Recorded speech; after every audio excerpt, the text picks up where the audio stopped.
We'll start by introducing our guests here.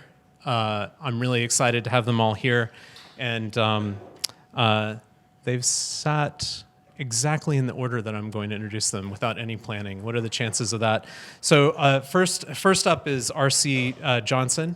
R.C. studied computer science at Missouri University of Science and Technology. Did I get that right? Yeah. And I got a bachelor's degree in CS there and went on, I think, to get a master's in information science and technology. And he's the only person on the panel of all five of us with a graduate degree. R.C. worked at National Instruments and then went on to Bazaarvoice for a number of years, where he started his career in management. He later became the engineering director for WP Engine and then LawnStarter before joining Indeed. He joined Indeed in our labs team, and he's been here 3 years. In his current role, he's the engineering director for Indeed Incubator, which is a really cool program that shepherds our kind of new product exploration using sort of an internal venture capital type model. He has teams of engineers in Austin, Seattle, and Tokyo. So please welcome R.C.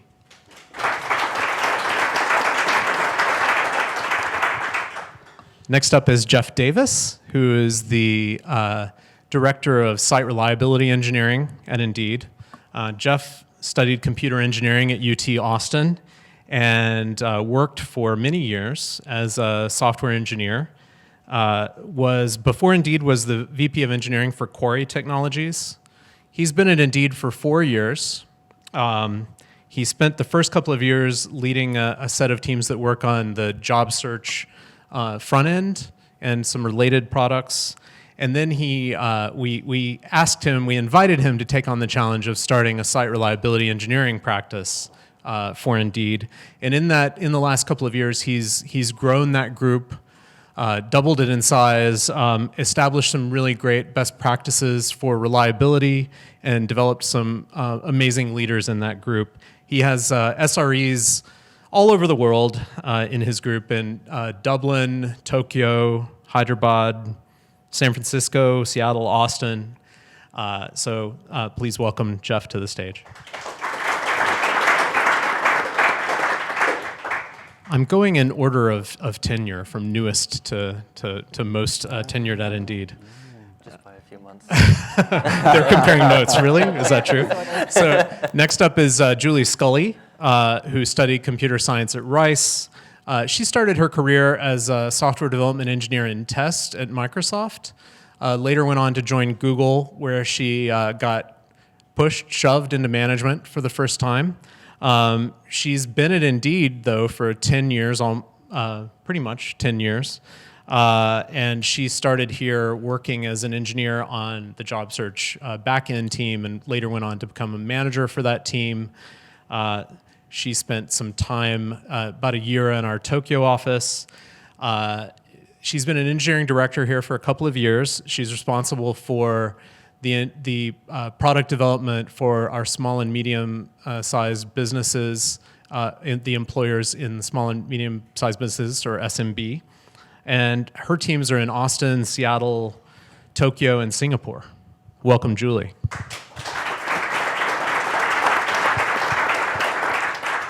And then finally, we have David Tulik, who studied computer science at UT Austin and has been at Indeed ever since for 10 years. Started out working on some employer-facing products and then went on to work on employer and job seeker-facing products as part of the founding team that built Indeed Resume.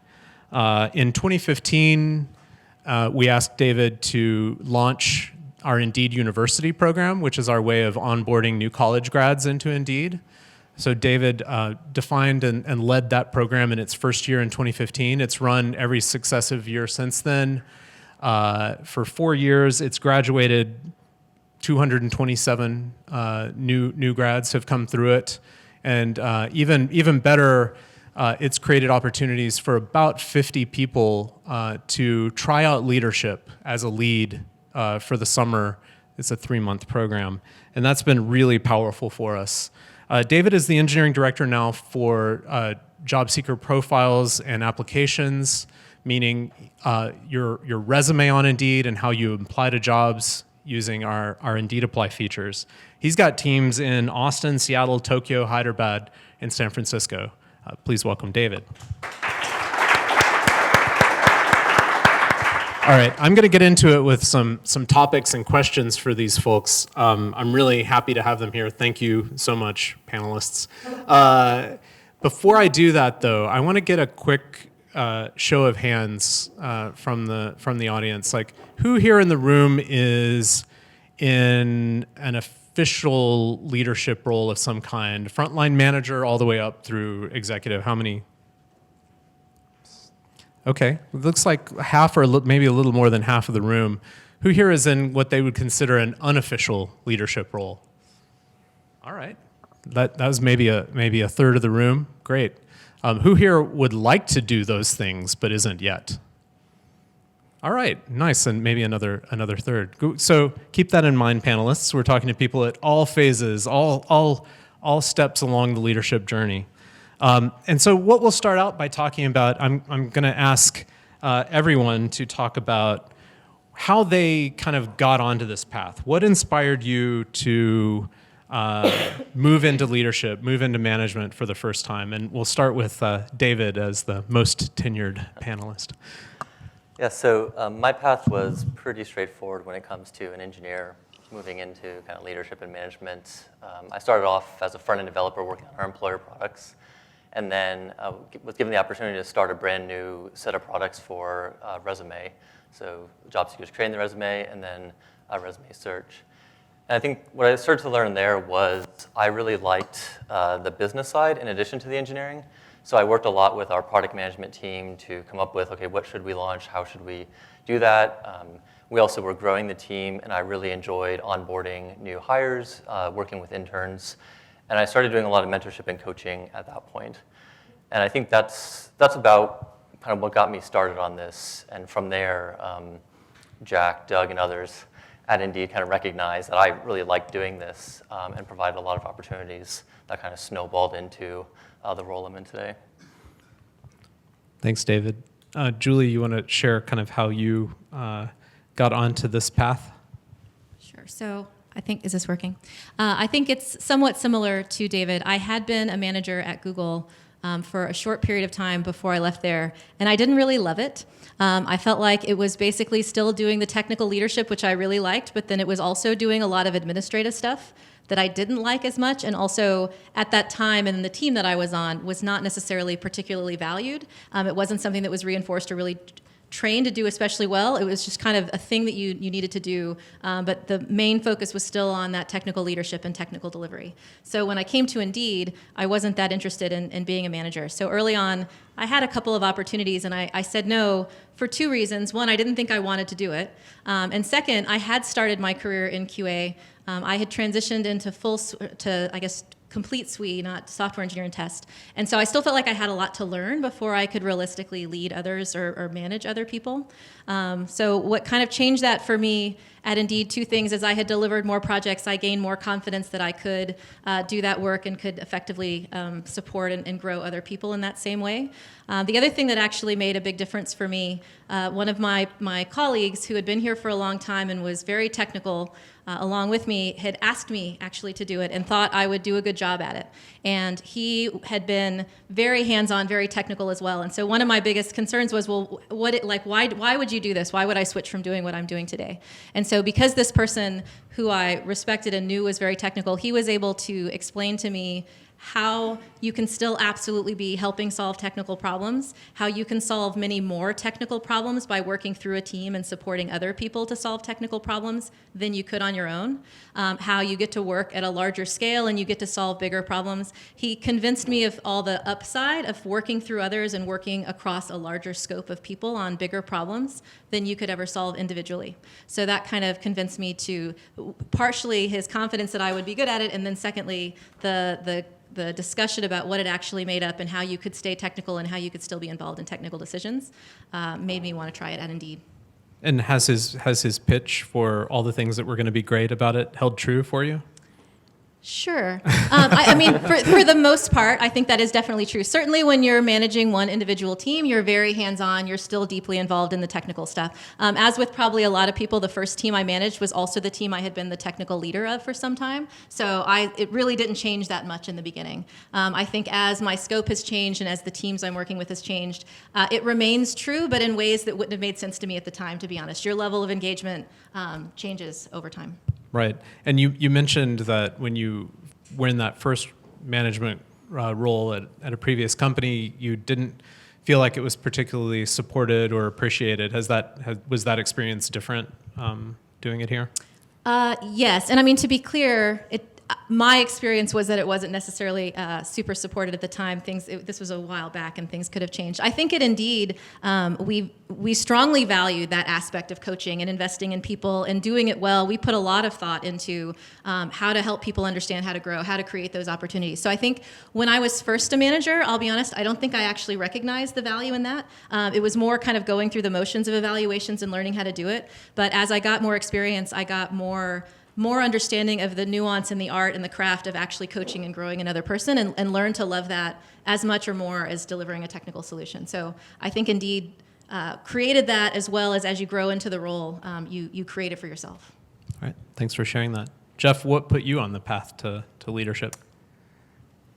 Well, as a software engineer, I noticed that I had strong urges to try to help other people solve problems, other engineers around me, try to help the whole team execute more effectively, try to help connect the dots with business motivations for engineering initiatives, both helping engineers understand those motivations and connect them to their work, but also trying to participate in the conversation about business priorities. And then I think I had seen a couple of strong examples of engineering managers doing those things, and I kind of connected the dots that that might become more of a full-time job someday. So then I had to go get a competing job offer for a manager role somewhere else, and then got offered a job as manager at my current company. Nice.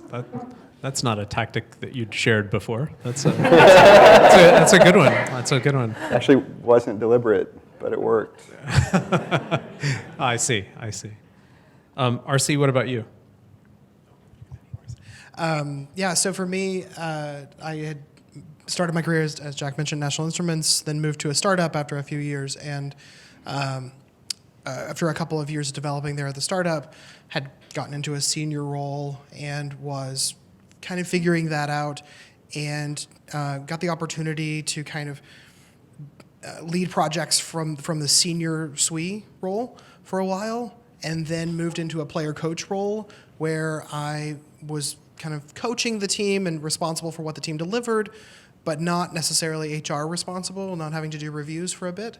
And then a couple quarters later, moved into a space where I had a very small team and was managing them. And the thing that prompted me kind of all along the way was recognizing that the amount that I could contribute as one mediocre SWE was okay. I could get a fair amount done in a quarter, but if I could rally a team of people, whether it was the two engineers that I was working with at the time or later, more large teams, that we collectively could accomplish so much more than I could possibly do on my own, and we could break it apart and do it quickly and do it well. And there were way better software engineers, and I really enjoyed. I think it was maybe Jack's point, like helping them grow and succeed and see new opportunities, new skills they could learn, or new ways to develop their skills. And so kind of just continued on that path, and like any good startup story, it went from 2 to 12 and 3 teams in a quick hurry. Great. I'd love to, RC, I'd love to hear your perspective on some of these verbs that we use and what they mean. Like, we talk about leading, and I've tried to keep it general and talk about leadership, but we kind of get into it, like, in how people start down the management track. And so what is managing and what is coaching? How do you think about how those things relate to each other, leading, coaching, and managing? Sure. So for me, management is just the title. I think what really matters first and foremost is the coaching. That's, for me, coaching is coming alongside the person and figuring out how to help them grow individually, or how to help them be successful on the project they're working on. Looking at what the opportunities are in that for it to be done better. I really liked the way Jackie put it in terms of asking those questions that get them there. And so that's that coach role, and it really, I like that. I like the use of that word. It really, uses that symbolism of a team on the field, and the coach is on the sidelines.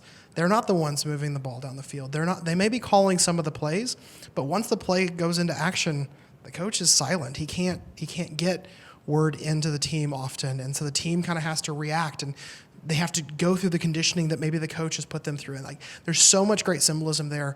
And management is the effect that comes from good coaching. It's that we are managing this team down this direction, but we want the team to have a lot of voice in how they get there. And then leading is ultimately, something that's given to you by the individuals on your team. It's that they trust you to say where we should go, what are the goals, what's the vision for what this team or this group can accomplish. And that would be my set of definitions, but maybe others have different ones. No, that makes a lot of sense, and I think that opportunity to start coaching people before you're in some kind of official role that you talked about having is it's great, and I think a good way for people to see if that they want to proceed down a path of leading teams, leading projects. I want to come back later to kind of the decision to move kind of onto a manager track and how people might feel positive or negative about that. But for now, I want to bring it back around to that self-understanding aspect that I was talking about in the intro of that I think that I'm arguing that to be a good leader, you've got to understand yourself and kind of what your inclinations are, what your motivations are. And I'd love to hear from Jeff. Why don't you start us out? Tell us about kind of what techniques you've used to understand yourself as a leader. Yeah, so I think that I've always had a steady undercurrent of self-doubt that drives a fair bit of reflection and introspection.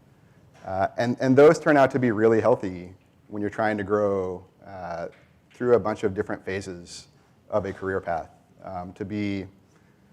Have this kind of never-ending urge to reflect and to introspect and to look for opportunities to improve. And to try to be really honest with yourself about things that you do well and things that you're not really doing very well yet. Do you find you have to make time for that introspection, or does it just happen naturally? Yeah, I can't turn it off. I'm sure that setting aside time could be beneficial in some cases. I'll say as well, so I agree. I think I spend a fair amount of time looking for ways to do things better. To Jack's point in the talk as well, for a while I was working with an outside coach, and I found that really helpful because in talking through with that person things I was experiencing or challenges that I had coming up, I can identify my own patterns. Maybe this speaks to the what is true and what are the stories that you tell yourself. But having this sort of independent third party reflecting back to me the things that they were hearing or asking questions to kind of lead me down a path, I feel like I learned a lot about not just sort of my traits, but then also ways, strategies for dealing with them or being more effective in situations that I had. So I found talking through and thinking through those things with another person made it that much more effective.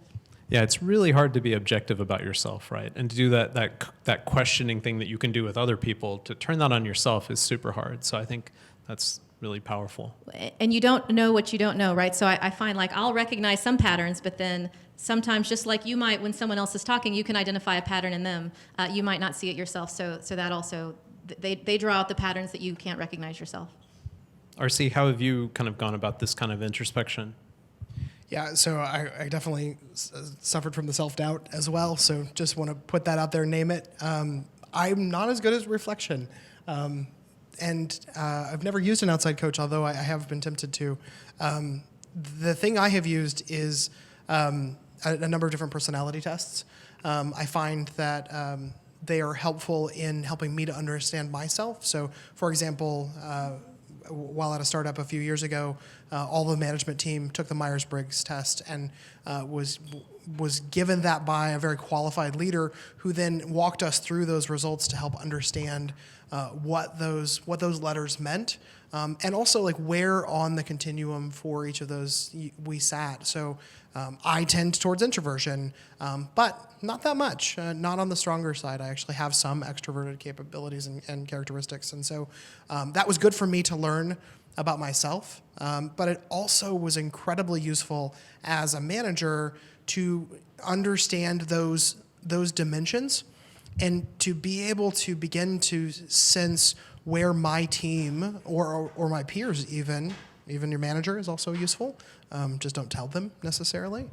But where they are on some of those dimensions. Are they more of a thinker or are they more of a feeler? Are they more judging or are they more sensing? And like whether you think these are the right ways to judge people or not, having those thoughts and thinking, I know this person, they're going to come with more data, and that's good. That works well for me. And this person's going to come more with feelings, and actually that's really good for me because that balances me out.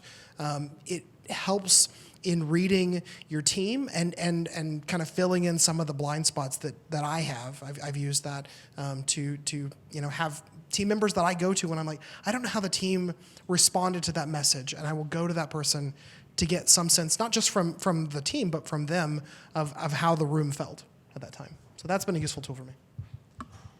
Have you encountered much kind of pushback on kind of people not liking to be labeled by personality tests?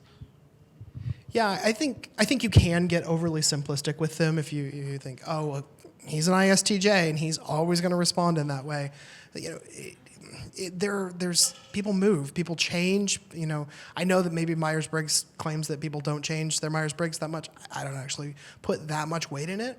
I think for me, the benefit was kind of giving me a framework to try and simplify some things down, because dealing with people, there are a lot of very nuanced challenges, and it's really useful to have some way of kind of framing things so that you can kind of approach different problems. And so I try not to get overly prescriptive with it, and I try not to let my teams get overly prescriptive with it. I had team members who just actively did not want to do those, and we don't force it.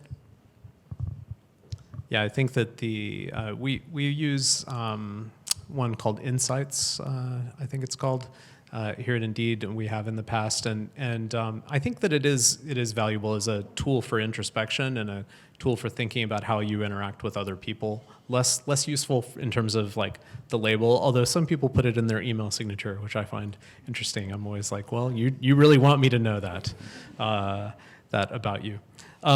David, I want to shift gears and talk about with everyone about decision points, and I wonder if you would share what you think was maybe a key decision in your career that really affected the direction of what you've done, and tell us about kind of how that impacted what how you've progressed. So I think next to like choosing to start managing on a product and then managing a team, the opportunity to do Indeed University and do all of our new college hire onboarding was a big one for me. It forced a few things. One is I had to step away from coding, which I wasn't quite sure that was what I would want to do. I got into engineering because I like solving problems and I like writing code. So leading this program, at first it was 50 new grads with 12 leads. And so it gave me a chance to kind of see, okay, what would that be like where I'm not really working on a technical problem anymore, but more of an organizational problem, and kind of helping build this program from scratch. So I think that was probably one of the bigger things, is it let me know that, okay, this is actually something I'm okay going down this path and kind of continuing, not being as technical or as close to code, I guess is a better way of putting it, than I used to be, and focusing entirely on the people and on the organization. I love those kinds of decision points where something is temporary, right? Like you can choose to go do something for a little while and know that if you absolutely hate it, you can come back to the thing you were doing before. And so those jump on those opportunities, right? Like where it's like, I don't know if I'm going to like this, but it might be interesting. Yeah, and I think that's been a big thing for like all the participant or all the leads. That's exactly the opportunity that they get, is we actually chose them because they thought they wanted to do management, and we wanted to give them a chance to see, okay, do they actually like doing this? And some folks continued with management after that. They're like, yes, actually, I really like this coaching aspect. I like leading and growing a team. Others did say, you know what, no, not right now. I don't want to do this at this point in time, and went back to kind of being a tech lead and still being a lead with a lot of stuff they learned, but deciding not to go down the coach path immediately. Right. Definitely have seen both outcomes. Julie, what about you? What was a key decision point for you? So Jack mentioned in my intro, I had an opportunity to go work out of our Tokyo office. I think that was really the changing point for me when I went from being kind of a direct team manager to having to step back a little bit further. So I went to Tokyo. I was going to spend a year. It was also a little bit temporary. I was going there. The office was newer. We wanted to help onboard and spin up and ramp up that office for Indeed. I think there were 3 reasons, looking back on it, I feel like that changed my trajectory. One, that was the first time that I was managing teams that I was not the technical expert for. So I had to learn, kind of like stepping away from the code. That was when I first had to learn how to work through others. You know, trust your tech lead, empower your team, ask questions and help guide them, but not be the person who knows the answer or who knows the line of code that needs to be changed. That was a new set of skills that I had to learn. A second thing that was actually really interesting about that is that I went there, I didn't see myself as a senior manager or as an experienced manager, but everyone there did. So oftentimes I'd notice in the room, you know, the managers in Tokyo would look to me and I'd kind of look around for the person behind me that had more experience. So kind of recognizing that I had advanced in my career and the way other people saw me was different than the way I saw myself. That really helped me. I find for me personally, I don't know if others feel the same way, my self-perception tends to trail others' perception of me. And so that was the first time I really saw that firsthand, that other people saw me as far more experienced and of a stronger leader than I saw myself. And then I think the third thing, which was part of that as well, is up until then, my support system around me in Austin was there. So I had this pattern that I didn't recognize at the time, which is I'd have an idea and I'd kind of check it with someone before I did something about it. And all of a sudden, when you're 16 hours away and no one's going to answer you for a while anyways, I had to learn how to feel confident and just act, trust myself, make decisions, let people know what I was doing, but not wait for someone else to sort of validate my idea. So I think that really, those 3 things combined really helped me understand how to sort of lead at the next level. I feel like that really set up the rest of my trajectory to this point. Yeah, that's fantastic. What did you think you were going to get out of going to Tokyo? I'm curious. Well, I love to travel, and I thought it would be fun. My kids, you know what it was? So my kids were in 4th and 5th grade at the time, and the school I was going to have my kids in was an international school, but they do, I don't know if this helps the leadership that we're talking about, but there's this picture of this 5-year-old like in stance in front of a sumo wrestler. And I wanted to get a picture like that. So I just kind of like adventure and experience. I wanted to do something different. I thought it would be fun. That's the first time I've heard that story. I like that. I have that picture. Of course you do. Like you had a whole year to get it. It would be so disappointing if you didn't. Jeff, what about you? What was a key decision point in your career? So this is going to sound like a recruiting pitch, but I had been working for startups for about 10 years before I came to Indeed. And I really thought of myself as a startup guy, not a medium-sized company guy. So the decision to come to Indeed was not one that I made easily, but it did throw me into a whole new set of opportunities that were totally different and really stretched me as a leader. I had always been, you know, one of the most experienced engineers in the area where I was managing teams before. So it was easier to be, you know, technically confident and helping guide decisions, and you know, you could kind of help everybody line things up. Coming into a brand new company with a big existing ecosystem of products that I had no clue about, big group of engineers that I didn't really know, business that I didn't understand very well. That was a big challenge. And then the growth that Indeed has had over the last 4 years means that new opportunities are sort of popping up all the time. So there's been, lots of opportunities to stretch. Like, hey, would you like to run our SRE group? That kind of thing? Like that, yeah. and then I think more generally, I have this tendency to seek out things that seem really difficult, but also potentially impactful. And I think that, for better or for worse, has guided me into lots of like opportunities to stretch myself as an engineer, as a manager, and as a person. Yeah. Taking a chance on the things that where you might fail. That's an important part. Yeah. RC, what about you? Yeah, that actually reminds me of some advice that I got from a manager once, which was bet on you. You know, if you are placing a bet on yourself. And I did this actually very early on in my management career. I'd been managing for about a year at a startup, and it was growing. They wanted to triple the engineering team. They wanted to add an engineering team in New York and London, and I thought, wow, that would be really fun. I'm sure they don't want this brand new manager. We've got some more experienced managers they could send. But I've been with the startup for 4 years now. I'll put my hat in the ring. And I put my hat in the ring, didn't hear anything. Thought, oh, they probably selected somebody else. No big deal.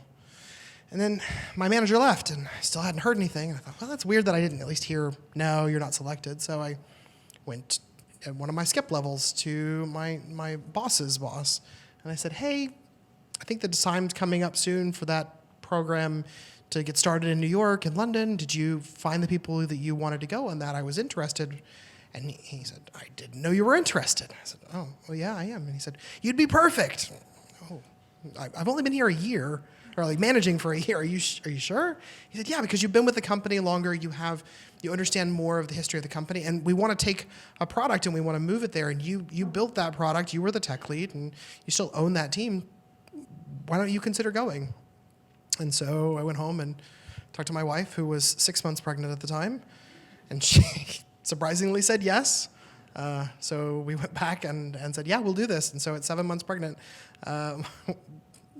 with our third child, mind you, not just one, we moved to New York City and took the chance to start something from scratch. And I think, you know, the other thing that I went into this thinking and turned out to be very true is that establishing a culture matters so much. And so while they could have sent someone who had more years of management experience, I understood that company's culture because I had been there as the 9th engineer working my way up.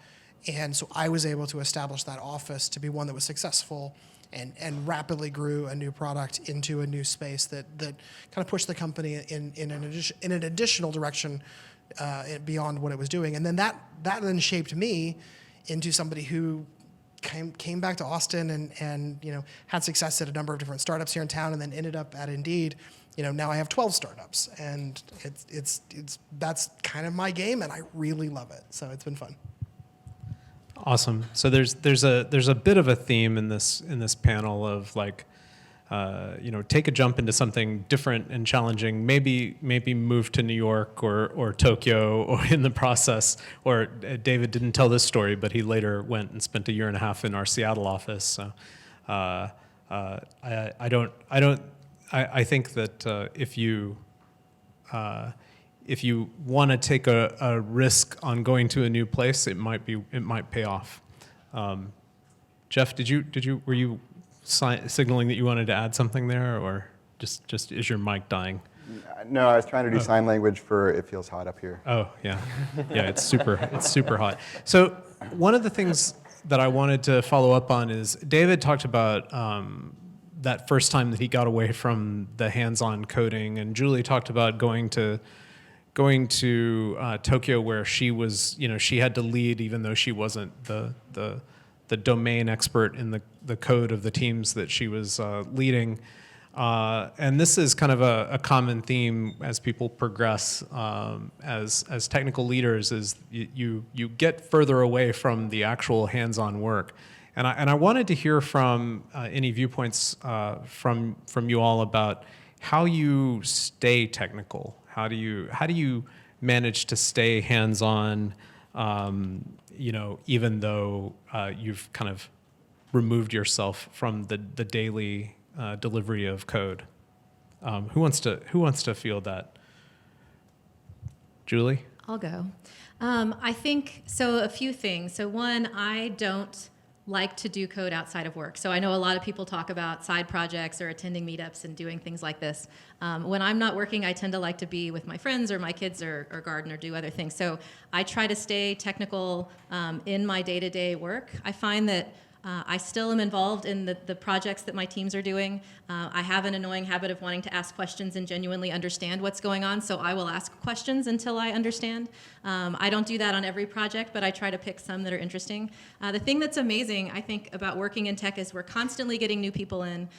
Lots of people stay current, and we get new college grads or people from other companies. So I'm surrounded by people who know things and have experience with technologies that I don't have. And you talk about getting to know people and having conversations with people. I find it's fairly, I won't say it's easy, but there's a lot of opportunities in my normal job in one-on-ones and helping people and asking questions about projects to feel like I'm keeping up with the things that are doing and occasionally digging into one.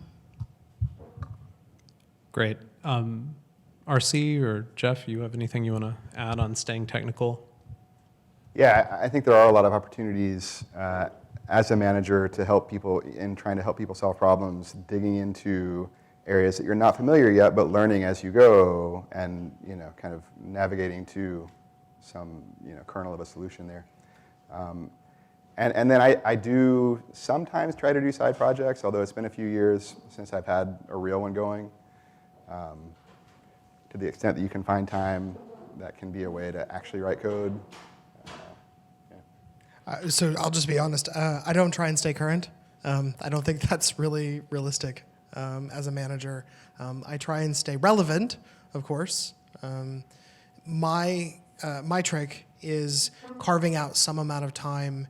It typically happens around a couple of times of the year, around the hackathon that Indeed runs twice a year.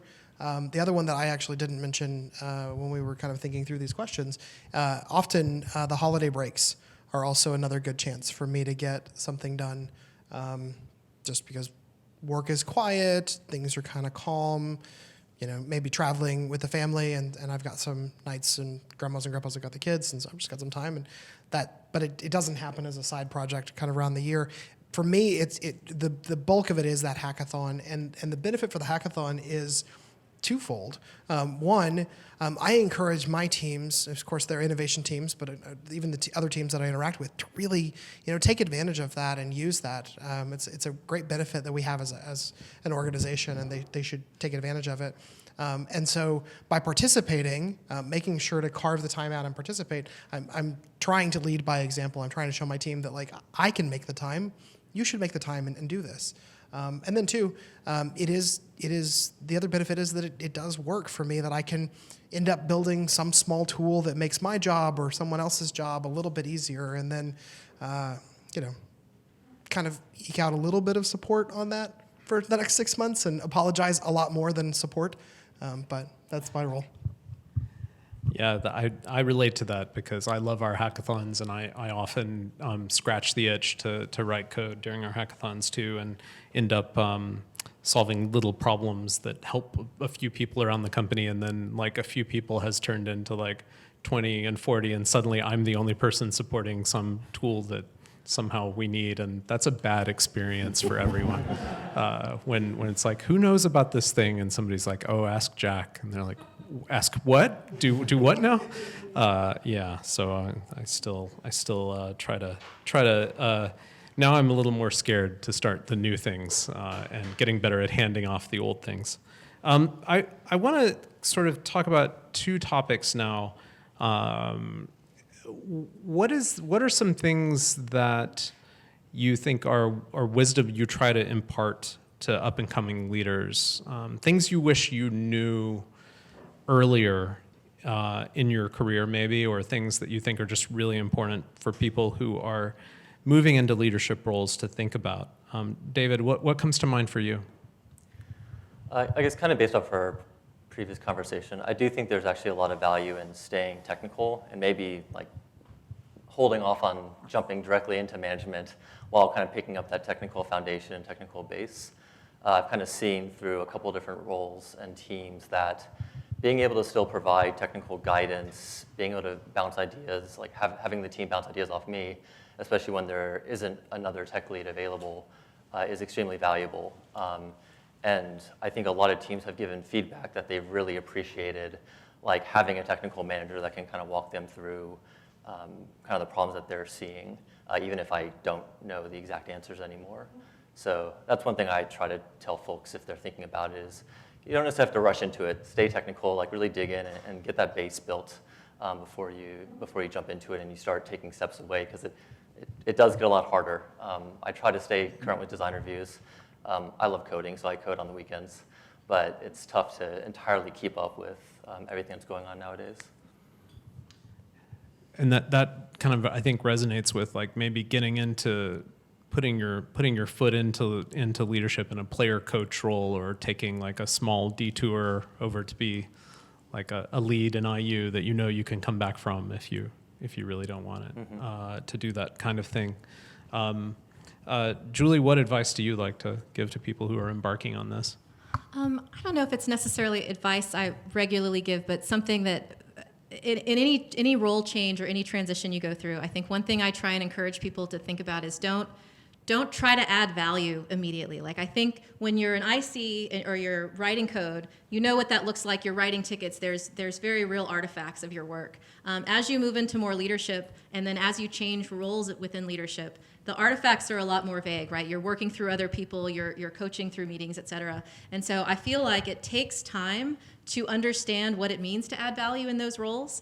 And so I often will get somebody who's either new on management or new to Indeed, and they're trying to like make changes and do things, and they haven't actually taken the time yet to really even understand the team or to understand the role and how they can best be supportive and guide that team. And so I think my advice, which sometimes is strange, especially when new managers join Indeed, but don't rush to add value. First, understand, make sure you know what's going on, and kind of think about how you can support and guide the team, and not immediately jump to kind of the way you worked before or something that worked on a different team or at a different level. What sort of kind of negative outcomes do you associate with trying to add value too early? Like, what have you seen go wrong because of that? I mean, I think a couple things. So one, as a leader, the most important thing, I think RC mentioned it earlier, the being a leader is designated to you by the people on your teams who trust you and want to believe in what you're saying and feel like you're helping them. So if you come in and are trying to change things up or fix this problem or do this thing that you see, I think you haven't given yourself a chance to really earn that trust and that respect of the team. But more than that, I think every team and every role is different. And so you need to approach it with understanding what that team actually needs from you. If I'm on a team that has a strong tech lead, I need to make sure and create a lot of space for that. And it maybe instead help make sure we've got the right product direction or things like that. Versus if I'm on a team that is very junior, they may actually need a lot of hands-on coaching from me. So I feel like taking that time to, one, understand the role and understand the team and how you can help that team be successful is, one, making sure you're going to focus in the right areas, and then giving you that time to earn the respect and the trust of the team. How much time do you think is ideal to gain that kind of context? Do you have any recommendations you give people? I mean, it really depends. To be honest, like I've got a team right now that was in such bad leadership need that like that person, boy, on day one, I need them doing things. So I think it could be anywhere from a few hours, but you gotta be fast. But I mean, I think realistically, like a few weeks. I think anytime you're in a new role, I think it takes 3 to 6 months to be good at it and know what you're doing and feel good about it. Somewhere in there, I think you will organically start adding value. So I guess really what I try to get away from is people like looking for ways to be valuable, and instead listen, engage, communicate, and what you'll find is you're naturally adding that value as you're earning the trust. That makes a lot of sense. RC, what advice do you give to up-and-coming leaders? The piece of advice that was given to me, and I've repeated it to a lot of folks, is especially for engineers, like we're so used to the code, and a bug in the code is either the code is either right or it's wrong, and in people situations, it's never that simple. It is always, it's not black and white. It is a million different shades of gray, and there are different perspectives that you need to take into account. There are different contexts of how does this person going to respond if I say this? The other person could totally respond just fine, but this person may receive that as an attack and may shut down, or they may turn around and become, forceful and angry and yell and scream. So how you handle each person, each team, each situation, because it changes from situation to situation. Like you can handle the same person the same way, but in a different situation, and it totally blows up on you. So I think the thing, the phrase that was used for me was that black and white phrase, but I think the thing I've learned is to never trust my instincts and think that I can guess how people are going to respond, but instead come in slowly. I used this actually in Crucial Conversations training the other day, and I got this from a parenting book actually. Rather than going into something where I know there's going to be conflict and creating a head-on collision, that instead, if I know there's a chance that this is going to be a potential for conflict, that I'm going for a sideswipe. I'm trying to do the least amount of damage as possible, but one in which we come together and we see what's going on and we can then course correct together. And so, yeah, there's lots of tricks to be learned in terms of dealing with people, but the first is just not expecting it to be black and white or completely logical. Yeah, when this group was talking earlier, Julie made a comment about how people are harder than the technology, and I thought, well, that's not always true, right? Both can be hard, but maybe it's true that for the CS geeks in the room, that maybe people are kind of MP complete in terms of like being able to solve them, right? Jeff, anything you want to add in terms of advice you like to give? Yeah, I think there's a lot of value for a manager or an IC leader in being willing to ask the dumb question in a group setting, being willing to say, I don't know, show that you're lacking knowledge, because it gives less experienced engineers permission to do the same thing. And the body of knowledge that we have to interact with is way bigger than any of us can fit in our heads over time. So just establishing that culture of being comfortable saying, I don't know, or asking a question that you feel like probably I should know the answer to that. I feel like that can help create the right culture in a team. Yeah, I love that advice. That really resonates with me. I wanted to start thinking about questions that you have. I'm going to open it up to audience questions in a moment. We'll have a microphone we can bring to you. I wanted to kind of expand on this advice because I think that a lot of people early in their career where people are kind of maybe people are nudging them towards leadership and nudging them towards a management track, and they're thinking, I'm not sure I want to go down that track. Like I think I might like to just be an individual contributor my entire career, and we want to support, like indeed we want to support people who want to go down that track. But I saw a tweet thread the other day from Matt Klein at Matt Klein 123, Klein with a K. Lein. He's a Lyft engineer, and he wrote this really great tweet thread, and he was talking about like growing your career as an IC. I highly recommend you go look it up, but I wrote down some quotes from it. He says, you grow your career and influence. This means constantly advocating for ways to grow. Subjects to learn, projects with increased scope, and sometimes new teams or companies.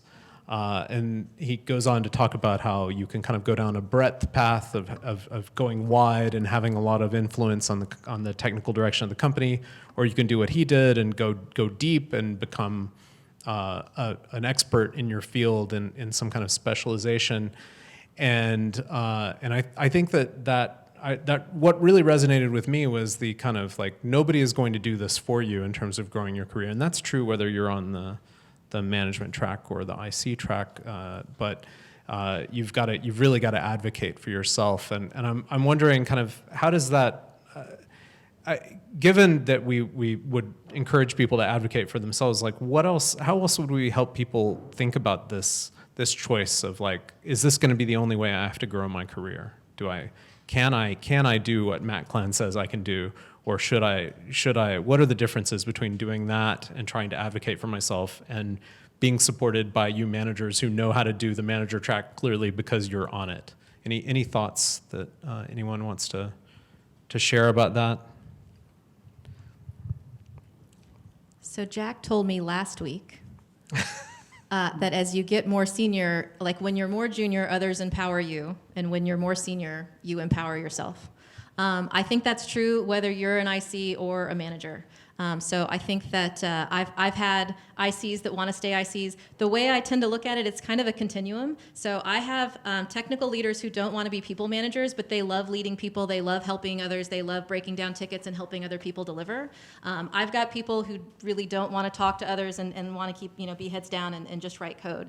And then, management is team leadership, and then also doing stuff like giving the hard feedback and having to kind of engage with difficult situations where there's not obvious answers. So I feel like it's really not black and white, I guess is what I'm thinking. I feel like there's a continuum, and it depends on what gives you energy and what you love, and how much you like engaging with people and how much you like growing people. The other thing I think is really important is you can switch. So you can go Absolutely, back yeah. and be an IC for you can try being a manager, you can go the other way. But I think that quote, I guess, really resonates with me in that it really is up to you. Like your manager or your coach is there to help you and support you as much as they can. But if you don't help them understand what you need, or you don't find ways for yourself to get it if you have a coach that's not helping you, it really is up to you at the end of the day, I think, to try things out and empower yourself.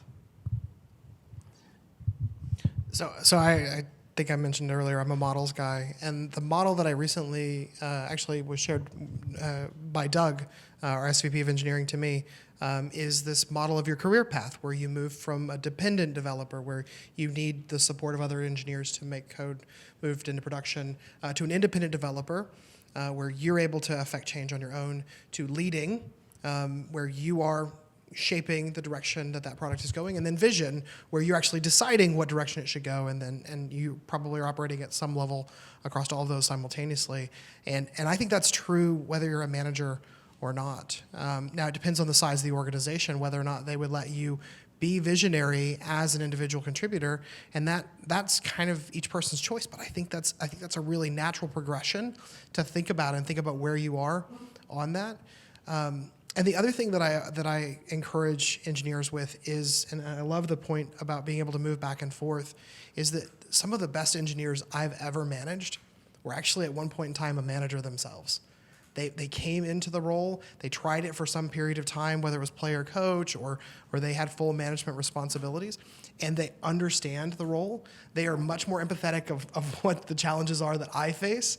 They're much more communicative of the things that I need to know as their manager.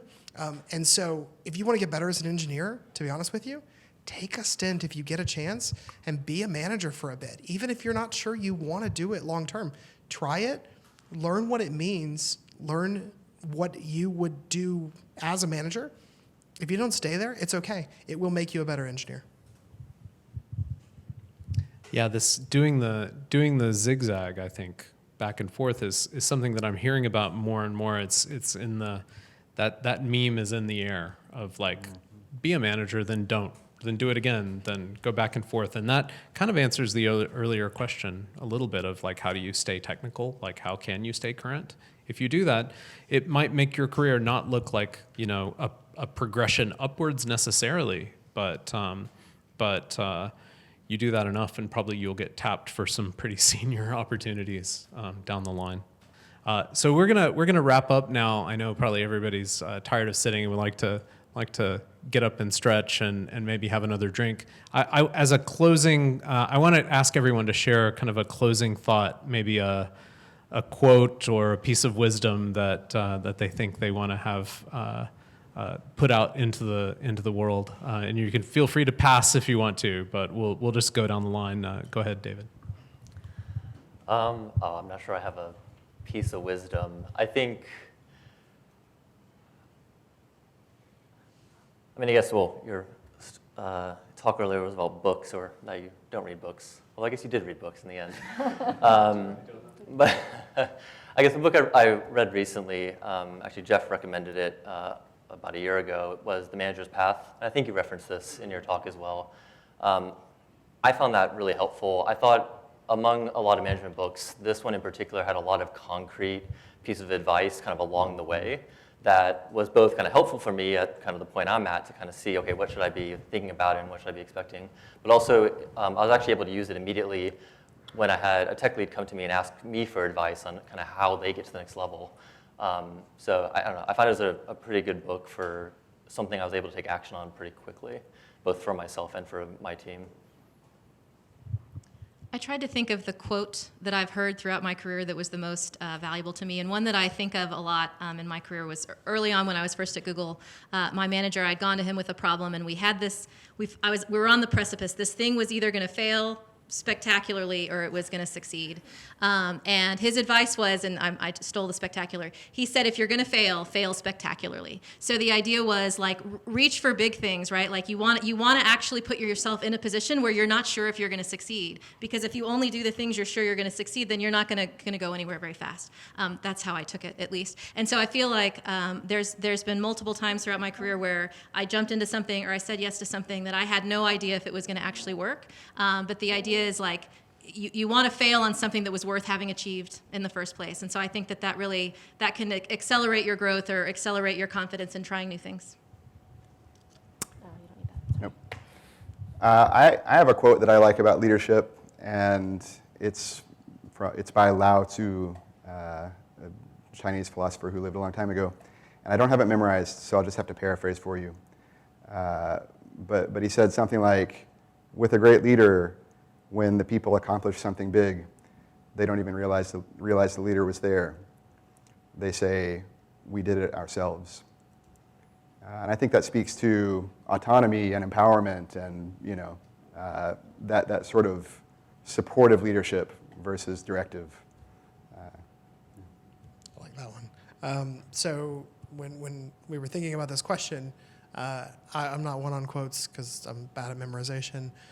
But the thing that jumped out to me was actually a blog post that I read, and the title of that blog post is "Give Away Your Legos," and it's on a great blog, and it's a great article in and of itself with tons of great advice for you on scaling your startup. But one of the pieces that's tucked in there is "Give Away Your Legos," and in it she's talking about that as you move up the organization, you've got to be able to give away your role to others who can do it and do it well, so that you can grow with the organization, and that's the only way that you can continue to grow with the organization. Otherwise, you can kind of become stagnant or push off into a corner. And if you want to do something greater, give away those Legos and let each person build with those and then combine it into something great. And there's tons of other great advice in there too, but that's the one that's always stuck with me. Thanks. Well, we've plugged Camille Fournier a lot today, but I'll say, like, I pulled a quote that I'll just read to you from The Manager's Path, and it's towards the end of the book. She writes, "Look for the other side of the story. Think about the other perspectives at play. Investigate your emotional reactions and observe when those reactions make it hard to see clearly what's going on around you, what needs to be said. Apply that curiosity to people. Apply it to process, apply it to technology, strategy, and business. Ask questions and be willing to have your notions proven wrong." I think that really ties a lot of the things we've talked about together really well. So thanks, Camille, for being brilliant. And thank you all for being here tonight. Stick around, grab another drink. We can hang out for another half hour or so. Thanks.